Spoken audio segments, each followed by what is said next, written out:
ఏంటి అన్న అటు తిరిగి బిజీగా ఏదో చేస్తున్నారనుకుంటున్నారా? అయితే ముందుకొచ్చేసేయండి చూపిచ్చేస్తాను. సో, మన నెల్లూరు ఫేమస్ బొరుగులు మిక్సర్ సెంటర్‌లో ఒక్కటైన ప్రసాద్ బొరుగులు మిక్సర్ సెంటర్‌కైతే వచ్చేసాననమాట. ఇది స్టోన్ హౌస్‌పేటలో ఉంటుంది. సో, గూగుల్ మ్యాప్‌లో కూడా ఉంటుందనమాట. మీరు వెళ్ళి సెర్చ్ చేసుకొని అయితే ఈ అడ్రస్‌కైతే వచ్చేయొచ్చు. సో, నేను ఫస్ట్ టైం వచ్చినప్పుడైతే షాప్ క్లోజ్ చేసేసింది. సో, ఈరోజు సండే అయితే వచ్చేసామనమాట. 9:30కి 9:40కి వచ్చాము. సో, క్లోజింగ్ టైము అన్నీ అయిపోయాయి. సో, ఇక ఒడియం మిక్సర్ ఉంటే అదైతే తీసుకున్నామన్నమాట. మన నెల్లూరోళ్ళకి చెప్పనక్కర్లేదు బొరుగుల మిక్సర్ టేస్ట్ ఎంత బాగుంటుందో. అందులో ఫేమస్ అయిన సెంటర్స్లో ఇంకా చాలా బాగుంటుంది. సో, ఒక్కసారి వచ్చి టేస్ట్ చేయండి.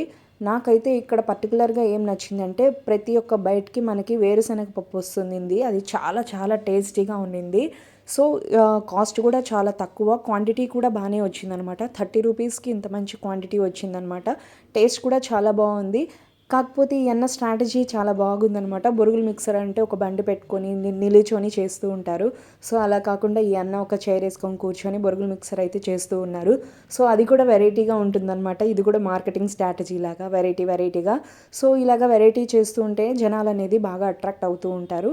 సో, మీరు కూడా ఇక్కడ టేస్ట్ చేసున్నారా ప్రసాద్ బొరుగుల మిక్సర్లో? సో, టేస్ట్ చేసుంటే మీకు ఏ బొరుగుల మిక్సర్ నచ్చిందో కామెంట్ చేసేయండి. సో, కాస్ట్లు చూసారు కదా, చాలా అఫోర్డబుల్గా ఉన్నాయి. మీరు వెళ్ళినప్పుడు ఈ అన్నకి వీడియో చూపించండి. సో, ఇక్కడ టేస్ట్ చేసిన వాళ్ళు ఎవరైనా ఉంటే కామెంట్ చేసేయండి.